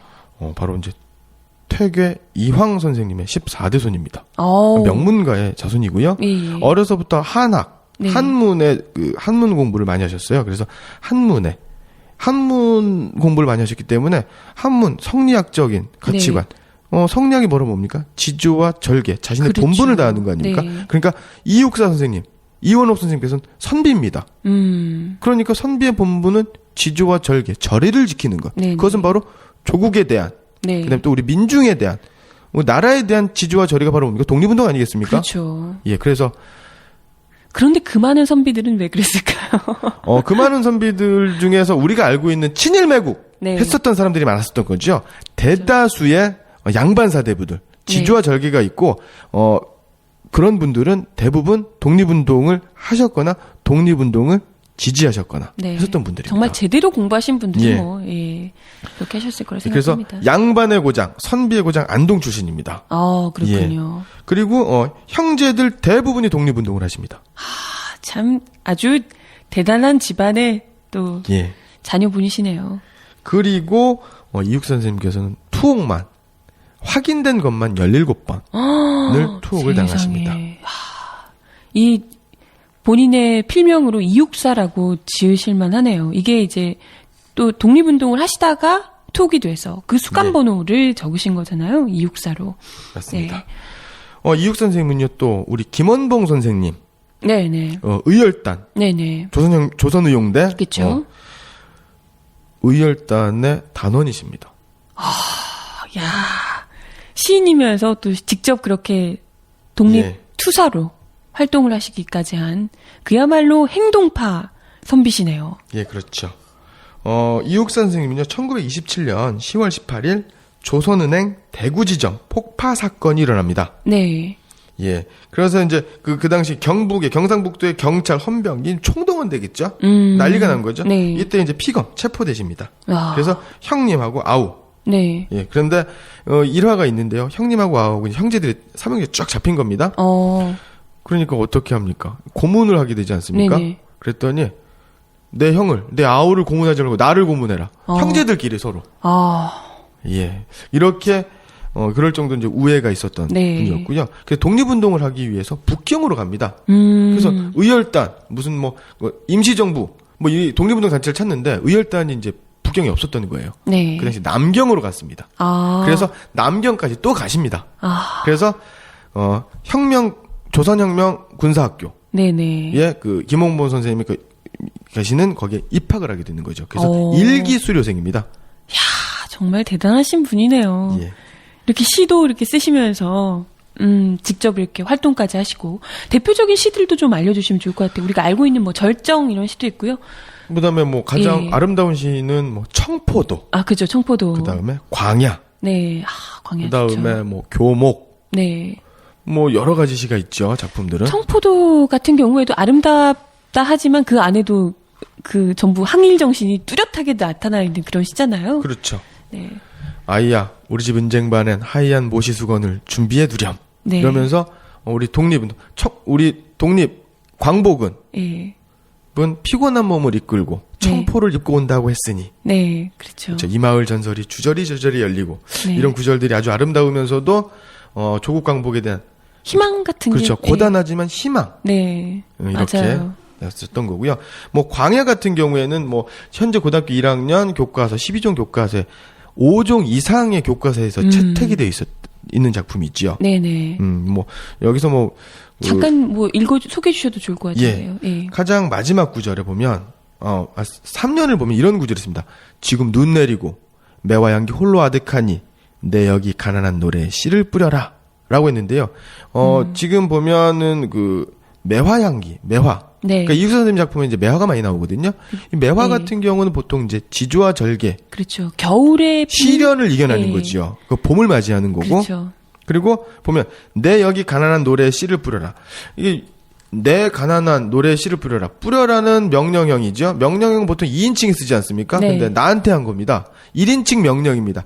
내가 내 자신에게 명령을 했다라고 하는 건 그만큼 결연한 단호한 의지를 표현하는 것이다. 그렇군요. 그다음에 뭐 절정 같은 데 보면은요.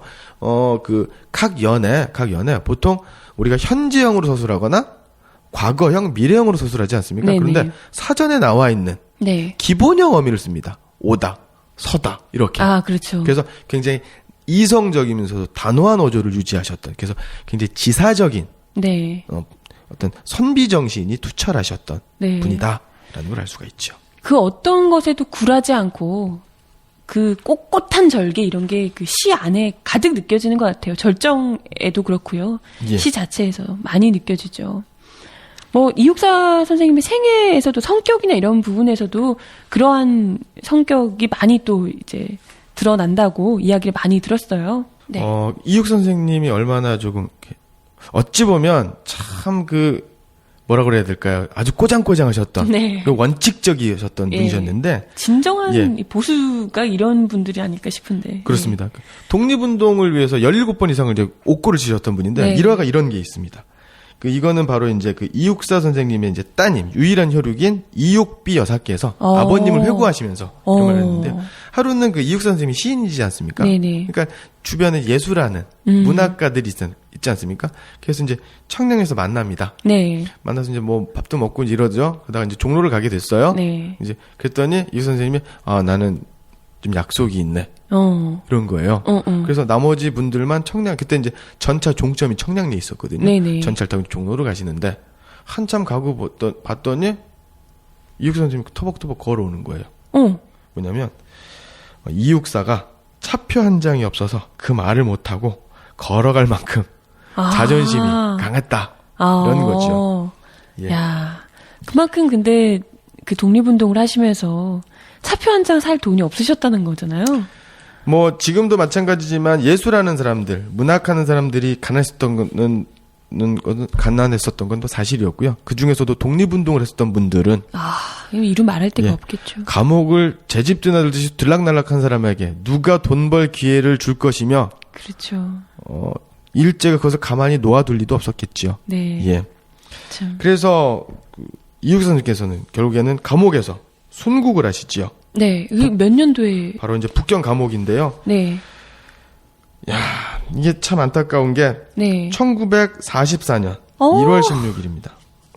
다들 어쩜 44년, 45년 그만큼 그 시기 40년대 그 시기에 정말 일제 이 수탈이나 이 핍박 탄압이 너무너무 심했다는 반증이겠죠. 예. 44년, 45년에 지금 벌써 3분이나 그때 그 시절에 돌아가시네요. 임종을 이제 못 받지 않습니까? 그 따님이었던 이옥비 여사께서. 예, 예. 왜냐면 북경에 있었고, 이육사, 가족들은 뭐 조선에 있었고, 네네. 또 따님은 또 어렸었고,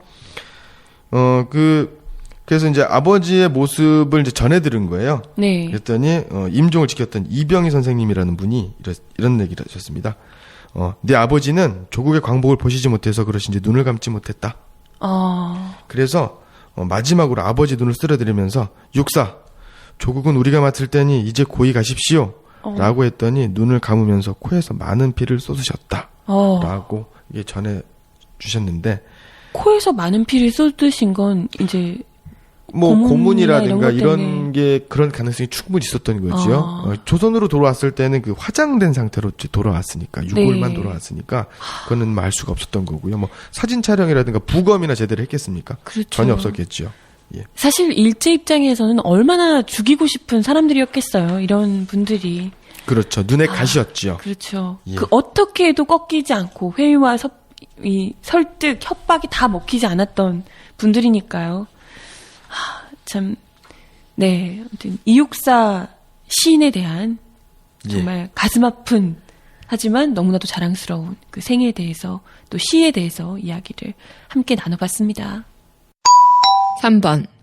다음에 보기는 일제강점기에 끝까지 민족의 양심을 지키며 죽음으로써 일제의 항거한 시인 이육사에 관한 설명이다. 잘 듣고 이육사의 작품이 아닌 것을 고르시오. 보기. 조선의 성리학자 퇴계 이황의 14대 손이며 본명은 월록 또는 원삼이다. 1925년 형 원기, 아우 원유와 함께 대구에서 김원봉이 주도한 의열단에 가입하였다. 1927년에는 조선은행 대구지점 폭파 사건에 연루돼 대구 형무소에 투옥되었다. 이 밖에도 1929년 광주 학생운동, 1930년 대구 경문사건 등에 연루돼 모두 17차에 걸쳐서 옥고를 치렀다. 중국을 자주 내왕하면서 독립운동을 하다가 1943년 가을 잠시 서울에 왔을 때 일본 관원에게 붙잡혀 북경으로 송치돼 1944년 1월 북경 감옥에서 모진 고문 끝에 순국하였다. 부단한 옥고와 빈궁으로 엮어진 고난 속에서도 오직 조국의 독립과 광복만을 염원하고 지조와 저리로 일관된 시인 이육사의 구국투쟁은 민족사의 큰 공적으로 남을 것이다. 1968년 건국훈장 애국장이 추서되었다. 1. 청포도 2. 철정 3. 광야 4. 교목 5. 오장 마스의 송가. 네, 다음은 오늘 저희가 준비한 마지막 항일 시인이죠. 예. 어떤 분인가요? 바로 빼앗긴들에도 봄은 오는가. 이상화 선생님입니다. 그렇군요. 예. 네. 우리가 보통 이상화 선생님 그러면 그 빼앗긴들에도 봄은 오는가 이 작품 자체가 좀 길지요. 네, 좀 그렇죠. 지루해 보이고 그런데 이제 달리 생각해 보면 여기에는 외래어가 하나도 없고요. 예, 그다음에 순 우리말. 그다음에 그 대구 분이거든요. 네네. 대구 사투리. 이래서 그 대단히 문학적으로도 가치가 높은 예, 작품이겠네요. 그런 거고요. 예. 그다음에 또 그 우리 국토를 여성적으로 비유를 했습니다. 네네. 그래서 그 구절에 보면 살진 젖가슴도 만져보고 싶구나. 이런 겁니다. 그러니까 그 어머니와 같은 땅, 네네. 그 국토에 대한 사랑. 네. 그런데 마지막에 지금은 들조차 빼앗겨 봄조차 빼앗기겠네. 이런 그쵸. 구절이 있지 않습니까? 그래서 희망을 네. 그 어떻게 보면 희망마저도 빼앗긴 네. 어떤 그 절망감을 노래한 시였는데요. 네. 그리고 뭐 나의 침실로 네. 또 뭐냐면 그 사랑하는 애인이 네. 애인과 만나기를 바라는 그리고 그때 추억을 그리는 그래서 네네. 어찌 보면 되게 에로틱하면서도 좀 퇴폐주의적이고 이렇게 이제 그 바라보는 네. 평론가들이 있긴 한데요. 그런 것하고는 저는 좀 견해를 좀 달리합니다. 이 뭐냐면 그 임에 대한 사랑이라고 하는 건 그다음 네. 애인에 대한 사랑, 네. 그다음 또 조국에 대한 사랑과 어찌 보면 그것이 그 동일선상에 놓을 수 있다라는 거죠. 그렇죠. 이건 마치 한용운 선생님의 작품이 네네. 이미 바로 한용운 선생님의 임은 바로 조국이기도 하고 부처님으로 해석할 수도 있고 그렇죠. 오늘날이라고 한다라고 하면 조국 광복에 나아가서 민주주의 네. 이런 건 아니겠습니까? 그렇죠. 예. 바라는 이제 열망하는 예. 그 무언가가 될 수 그것을 있겠죠. 얼마나 간절하게 표현하였느냐 그러한 그런 표현을 어떤 기법으로 어떠한 시어로 드러내었느냐의 차이인 거지. 그것을 시어가 무슨 젖가슴이라는 말이 나오고 여자의 네. 가슴을 그 복숭아가 물이 가득 찬 물이 네. 오른 복숭아 수밀도로 표현했다고 해서 이것을 에로틱하다. 이건 요즘의 검열 태도하고 똑같은 거 아니겠습니까? 그렇죠. 뭐- 그 단어 하나만이 가지고 예. 너무 지나치게 많은 상상을 하는 것 아닌가 예. 싶어요. 작품을 볼 때, 그리고 작가를 볼 때는, 내지적인 관점도 중요하지만, 그 외지적인 관점. 우리 국어 시간에 많이 배웠을 겁니다. 작품을 이해할 때는 내지적 관점과 외지적 관점이 예. 있는데, 이 외지적 관점이라고 하는 건 그 작품을 쓴 작가의 생애와 가치관, 네. 신념과 평소의 언행과 작품에 어떤 관계가 있느냐, 일치하느냐, 불일치하느냐. 네. 시대 상황 이런 예, 것들. 친일 시인들을 그렇게 얘기하는 거 아닙니까? 친일 시인들은 겉과 속이 다른 거지 않습니까? 네. 순수한 척하면서 뒤로는 매국행위를 서슴지 않고 네, 그렇죠. 뭐 이런 것이고 그 다음에 그 작가의 작품을 썼던 그 시대와 그 상황, 시대적인 고뇌, 네. 시대 문제, 시대 정신은 무엇인가? 그리고 그러한 정신들이 고뇌가 작품 속에 어떻게 구현되고 드러나는가. 네. 그리고 우리가 현대에서 어떻게 이해할 것인가. 그 다음에 그러한 작품을 우리는 독자들은 현재 시점에서 그리고 독자 각자의 수준과 처지에 맞게 어떻게 해석하고 받아들이고 교훈과 감동을 네. 얻을 것인가에 대한 문제가 있거든요. 네, 그렇기 네. 때문에 시어 하나 이거는 시험을 보기 위한 거지. 그렇죠. 이게 지규법인지 수미 쌍관인지 이런 것이 중요한 건데 물론 이것도 되게 중요한데 네. 그런 것들 내재적 관점과 외재적 관점을 동시에 네. 종합적으로 판단할 필요가 있지 않느냐라는 생각이 듭니다. 네. 그렇기 때문에 이상화 선생님의 생애를 간단하게 네네. 이야기를 좀 들어볼게요. 예. 이상화 선생님은요 대구에서 아주 유명한 갑부집 아들이었습니다. 야. 부러운 게 없고요. 네. 부러운 게 없습니다. 그 갑부집 자식이었는데 어렸을 적에 어린 시절에 7살인가요? 아버님이 돌아가십니다. 그래서 큰아버님 밑에서 배우시는데 그 할아버지 조부 때부터 독립운동가입니다. 그리고 재산을 조국 광복을 네. 위해서 애국개몽 운동을 위해서 야. 바치셨던 분이고요.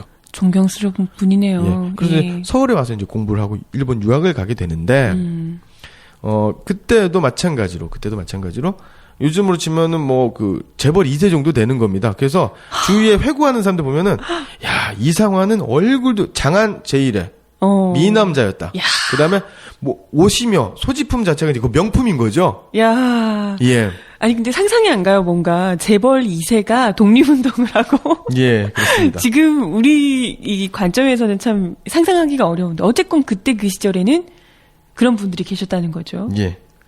그렇죠. 네, 2014년에는 없지만 그때는 계셨다는 거. 예. 예. 2014년에도 있었으면 있지 않을까 하는 생각을 한번 해보기도 하는데요. 재벌 예. 2세 중에. 네, 아무튼 왜 그렇게 예. 돈 많고 멋쟁이였던 이상화 선생님께서 어떤 삶을 또 사셨는지. 예. 자, 우리 이상화 선생님께서는요, 네네. 1901년생입니다. 그러니까 3.1 만세 시위가 일어났었던 때가 이제 우리 나이로 이제 20살 되던 해입니다. 그러니까 3.1 만세 시위에 대구에서 네.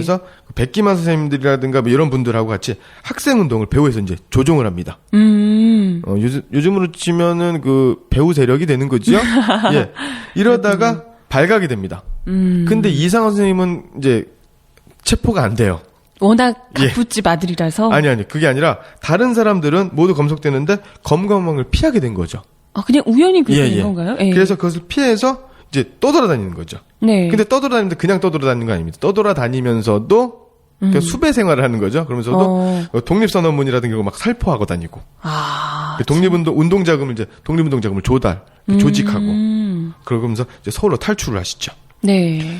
그러다가 일제가 이제 아까도 말씀드렸지만 3.1 만세 시위 1919년 3월을 계기로 해서 그 통치 방식을 무단 통치, 약간 강압적인 통치에서 약간 간접 지배 방식 혹은 좀 부드럽게 바꾸지 않습니까? 이게 네네. 바로 이제 문화 통치식으로 접어드니까 예. 약간 유화 정책을 펴게 돼요. 예. 그래서 대구로 내려올 수가 있게 됩니다. 예. 그러고 나서는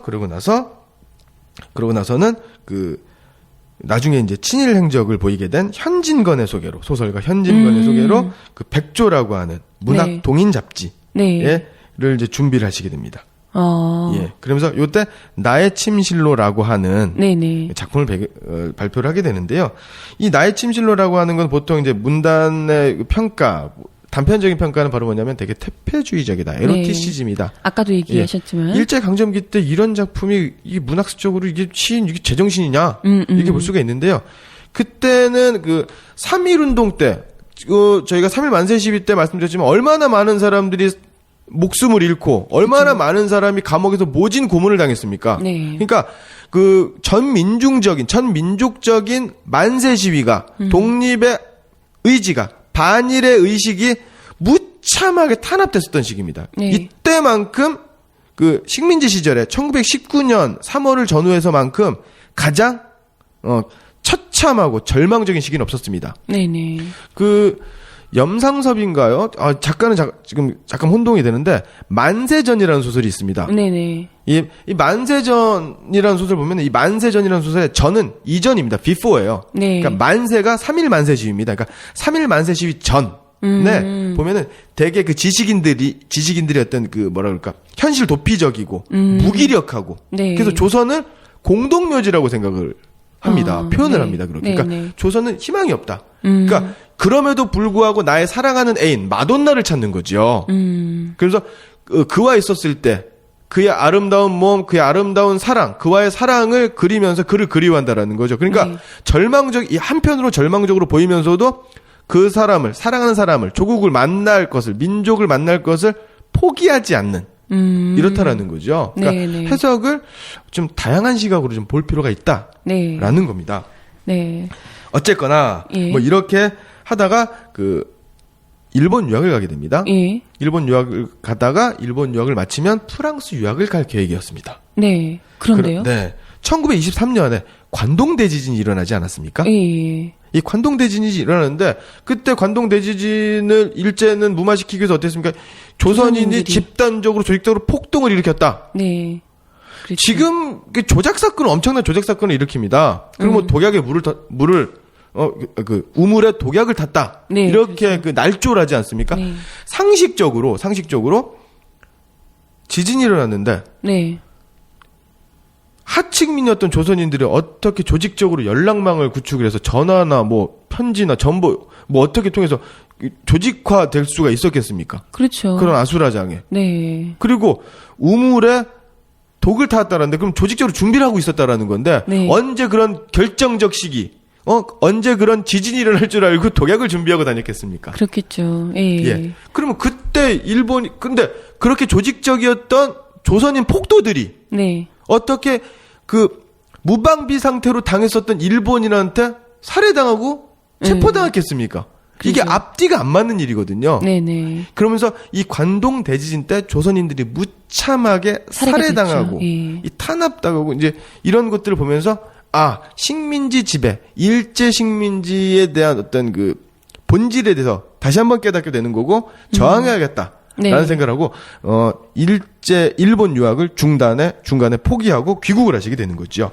이제 본격적으로 이 항일의 길을 걷게 되시는 거군요. 예, 맞습니다. 그래서 그 당시에 그 형님이었던 이상정 장군님. 네. 이상정 장군님은요, 그 만주에서 그 북경에서 독립운동을 하셨던 분이고요. 중국군의 장교, 독립군의 장교, 그 다음에 또 대한민국 임시정부 의정원의 의원까지 지냈던 독립군 장군입니다. 친형님이? 예. 야 어마어마한 집안이네요. 그런데, 이상정 선생님이 이제 그 형님을 만나러 가게 되는데, 여기 또 이제 문제가 있습니다. 이게, 어떤 사람에 의해서 이게 조작이 된 겁니다. 그러니까 형님이 이상정이 중국에서 스파이 혐의로 네. 이중 간첩이다. 얘 스파이다. 그러니까 광복군, 독립군이 아니라 얘는 일본 첩자다. 라는 누명을 쓰고 형님이 잡혔다. 라는 소리도 가게 되는 거죠. 가다가 이제 또 잡힙니다. 일본의 관원들한테. 예. 그러면서 뭐 가택 수색을 당하고 그다음에 작품 원고 일체를 또 압수당하고 네. 그리고 뭐 이제 재산도 그나마 있었던 재산도 많이 빼앗기고 파산 직전에 이르게 되고 이렇게 됩니다. 예. 그러고 나서 이제 의열단 사건에 연루되어서 체포가 됩니다. 네. 예. 이렇게 되어서 일제에 대해서 혹시 가혹한 고문과 옥고를 치르게 되는 거죠. 네. 그럼 빼앗긴들에도 보문오는각은 어느 즈음에 시가 나온 건가요? 요 즈음에 나온 작품입니다. 가장 이제 힘들었던 시기에 그때 나왔던 작품이네요. 예. 그러고 나서 이제 옥고를 이제 치르고 나서 이제 추록을 하게 되지 않습니까? 출소를 하시고 나서는 4년 동안 무보수로 우리 학생들에게 지금 오늘날의 대륜중학교 대구의 대륜중학교 되게 유명한 명문 학교거든요. 대륜중학교에서 4년 동안 무보수로 아이들한테 우리 학생들한테 영어와 작문 그다음에 또 민족의식을 고치시키는 교육을 하기도 하고요. 우리 약소민족이지만 힘을 길러야 된다. 그러니까 우리 공부하는 것도 중요하지만 체력 길러야 된다. 권투를 하죠. 그래서 권투도 가르치시고요. 네. 그래서 지금 대구 권투클럽, 대구 권투의 어떤 창시자다. 이렇게도 보실 수가 있습니다. 네, 굉장히 열정적인 삶을 사셨던 분이네요. 이상화 시인. 예, 그리고 1943년에 또 조국 광복을 2년 앞두고 4월 25일 날 위암으로 돌아가시게 됩니다. 그렇군요. 오늘 이게 이야기 드린 시인들만 해도 지금 거의 다 43년, 44년, 45년에 다 돌아가셨어요. 예. 참. 어찌 보면 조국 광복을 위해서 조금만 더 네. 모진 그 목숨을 좀 이어가셨으면 어땠을까라는 생각도 들지만 다른 한편으로는 얼마나 극심했으면 그 1년과 2년을 못 기다리시고 돌아가셨을까.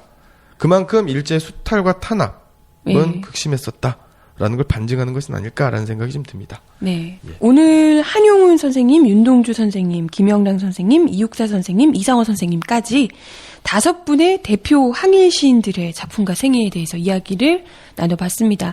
하지만 뭐 이분들만 있는 건 아니잖아요. 아까 오프닝에서도 잠깐 이야기를 드렸지만. 예, 맞습니다.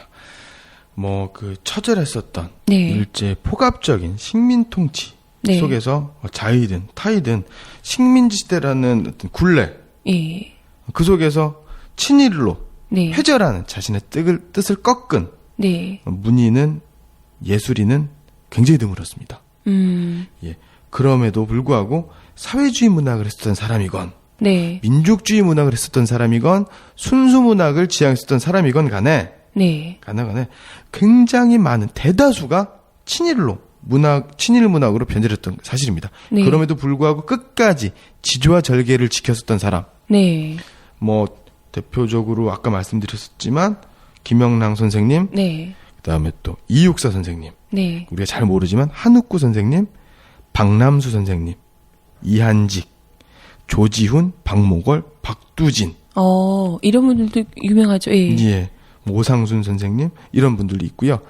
물론 제가 지금 말씀드린 분들 중에서 혹시라도 나중에라도 네. 이분들의 어떤 친일적인 작품이라든가 행적이 드러날 수는 있겠지만 네. 아직까지는 네. 드러나지 않았다 네. 보는 거고요. 실제로 제가 좋아하는 시인 중에 한 분인 이용학 선생님 네. 같은 경우는 그다음에 또 우리 향수 유명하죠. 네. 정지용 선생님 그렇죠. 같은 분들도 일본어로 된 시인, 친일 문학을 안 했던 건 아닙니다. 친일 문학 작품을 남겼습니다. 아, 그렇군요. 예. 그럼에도 불구하고 이제 그분들의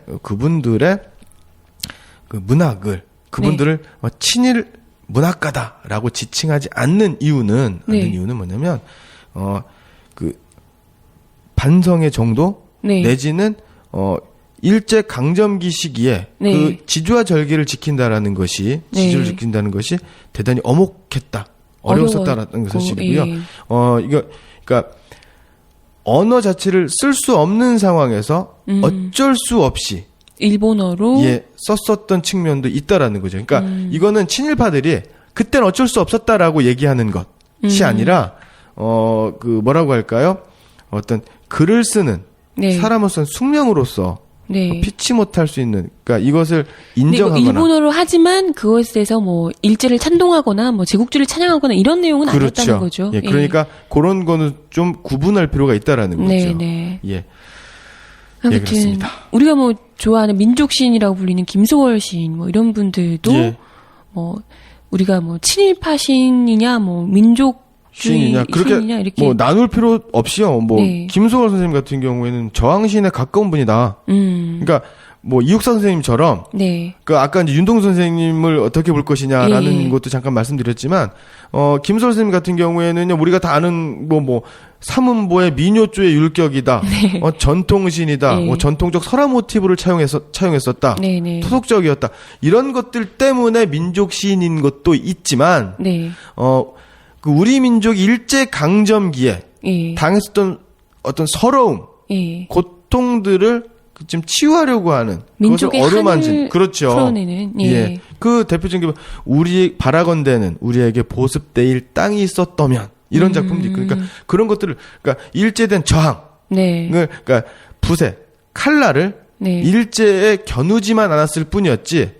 독립운동을 하는 한편으로는 치열하게 싸워 나가지만 한편으로 우리 민족의 아픔을 어루만지는 것 또한 중요한 거죠. 예. 그런 면에서 이해를 하시는 게 어떨까라는 생각이 좀 듭니다. 네.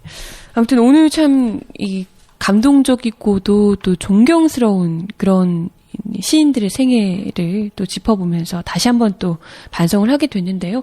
오늘 항일시인 특집이기도 하니까 엔딩에서 좀 이 항일시인 분들 중에 오늘 이야기 해주신 분들 중에 한 분 좀 좋은 시로 우리가 꼭 외워둬야 하는 시로 좀 짧게 이야기를 읊어주시면 낭독을 해주시면 좀 좋지 않을까 싶은데요. 그러면 네. 고등학교 입학을 한 고등학교 1학년 친구들 같은 경우에 가장 먼저 배우는 작품 네. 일 가능성이 이제 높은 작품입니다. 이육사 선생님의 광야를 네. 제가 한번 낭독하는 것으로. 네. 아마 근데 지금 듣고 계신 분들도 한 번쯤은 다 들어보셨을 법한 시인데요. 그렇죠. 그래도 꼭 오늘 주제에 또 가장 어울리는 시일 것 같아요. 광야에서. 예, 이 광야는 넓은 벌판이지요. 네. 우리 민족의 삶의 터전, 네. 우리 민족의 신성한 네. 현재이고 과거이면서 동시에 미래인 우리 민족의 삶의 터전이라는 것을 한번 생각하면서 들어주셨으면 고맙겠습니다. 네. 이육사의 광야. 까마득한 날에 하늘이 처음 열리고 어데 다구는 소리 들렸으랴. 모든 산맥들이 바다를 연모에 휘달릴 때도 차마 이곳을 범하던 못하였으리라. 끊임없는 광음을 부지런한 계절이 피어선지고 큰 강물이 비로소 길을 열었다. 지금 눈 내리고 매화 향기 홀로 아득하니 내 여기 가난한 노래에 씨를 뿌려라. 다시 천고의 뒤에 백마 타고 오는 초인이 있어 이 광야에서 목 놓아 부르게 하리라. 네. 멋있네요. 나중에 오는 초인이 이육사 선생님 본인 자신이 되신 것 같아요. 네. 예. 아무튼 광야를 들으면서 오늘 강의를 마치도록 하겠습니다. 이번 주는 저희가 항일시인 특집 조국을 노래하라 편이었고요. 다음 주에는 이에 반대되는 삶을, 정반대의 삶을 살았던 친일시인 특집을 마련해서 강의를 보내드리도록 하겠습니다. 네. 예. 입학과 새로운 학년으로 올라가신 것을 축하드립니다. 고맙습니다. 네, 감사합니다.